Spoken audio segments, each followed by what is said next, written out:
नमस्कार मित्रांनो, मुंबई हवाई भरतीची तयारी करत आहात का? तर हा व्हिडिओ चुकवू नका. खास तुमच्यासाठीच घेऊन आलेले आहेत 20 क्वेश्चन हायकोर्टाचे. आज आपण पाहणार आहोत 20 अत्यंत महत्त्वाचे आणि थोडेसे ट्रिकी सामान्य प्रश्न जे थेट परीक्षेत विचारले जाऊ शकतात. लक्षात ठेवा, हे प्रश्न सोपे नाहीत. प्रत्येक प्रश्न विचारपूर्वक सोडवा आणि तुमचा खरा प्रिपरेशन लेवल चेक करा. चला तर मग वेळ न घालवता सुरू करूया आजची मुंबई हायकोर्ट GK टेस्ट. प्रश्न क्रमांक 1. भारतीय राज्यघटनेतील मूलभूत हक्क निलंबित करण्याचा अधिकार कोणाला आहे? तुम्हाला 5 सेकंद देतो, तुम्ही उत्तर सांगा मित्रांनो. भारतीय राज्यघटनेतील मूलभूत हक्क निलंबित करण्याचा अधिकार हा राष्ट्रपतीला असतो. ऑप्शन क्रमांक बी याचं योग्य उत्तर आहे. प्रश्न क्रमांक 2. न्यायालयीन पुनरावलोकन या संकल्पनेचा मुख्य उद्देश काय आहे? मित्रांनो, तुम्हाला 5 सेकंद देतो, याचं योग्य उत्तर सांगा तुम्ही. तुम्हाला नाही आलं तर मी तर सांगणारच आहे. तुमचे 5 सेकंद संपले. न्यायालयीन पुनरावलोकन या संकल्पनेचा मुख्य उद्देश आहे मित्रांनो, ऑप्शन क्रमांक सी, कायद्याची घटनात्मक वैधता तपासणे. याचं योग्य उत्तर आहे मित्रांनो, ऑप्शन क्रमांक सी. प्रश्न क्रमांक 3. हॅबियस कॉर्पस ह्या लेखी आदेशाचा मुख्य उद्देश काय आहे? मित्रांनो, हॅबियस कॉर्पस हे लेखी आदेशाचा मुख्य उद्देश आहे. याचं योग्य उत्तर बेकायदेशीर अटकेतून सुटा करणे. ऑप्शन क्रमांक बी हे योग्य उत्तर आहे. प्रश्न क्रमांक 4.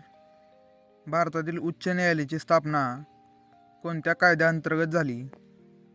मित्रांनो, भारतातील उच्च न्यायालयाची स्थापना ऑप्शन क्रमांक सी, भारतीय उच्च न्यायालय कायदा 1861च्या इसवी सनमध्ये झालेला आहे. ह्या कायद्याअंतर्गत. याचे योग्य उत्तर सी आहे. प्रश्न क्रमांक 5.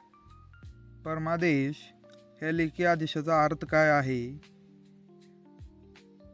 मित्रांनो, परमादेश ह्या लेखीचा आदेश ऑप्शन क्रमांक बी, अधिकार वापरण्यास भाग पाडणे. याचं योग्य उत्तर आहे.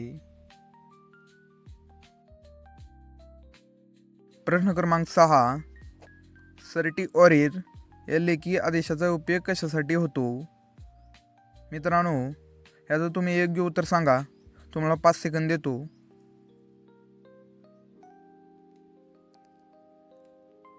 मित्रांनो, तुमचे 5 सेकंद संपले.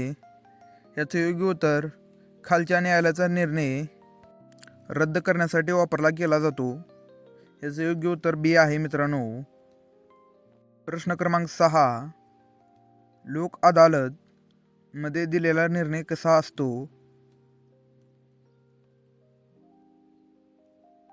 लोक अदालतमध्ये दिलेला निर्णय हा अंतिम अबंधनकारक असतो. याचं योग्य उत्तर ऑप्शन क्रमांक सी आहे मित्रांनो.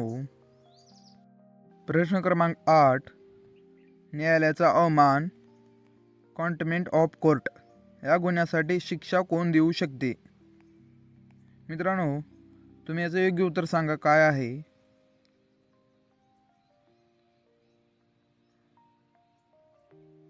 चला मी सांगतो. न्यायालयाचा अवमान या गुन्ह्यासाठी शिक्षा काय असते?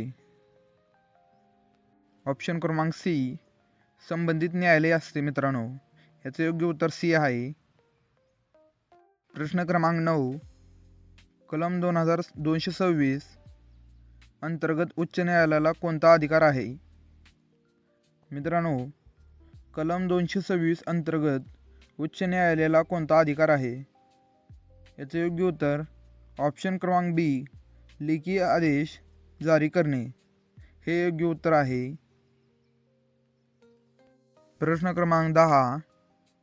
कलम 21 अंतर्गत जीवनाचा अधिकार यामध्ये काय समाविष्ट आहे? मित्रांनो, कलम 21 अंतर्गत जीवनाचा अधिकार हा सन्मानाने जगण्याचा अधिकार आहे. ऑप्शन क्रमांक बी हे योग्य उत्तर आहे.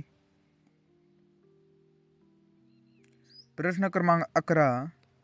मूलभूत कर्तव्ये भारतीय राज्यघटनेत कधी समाविष्ट करण्यात आले?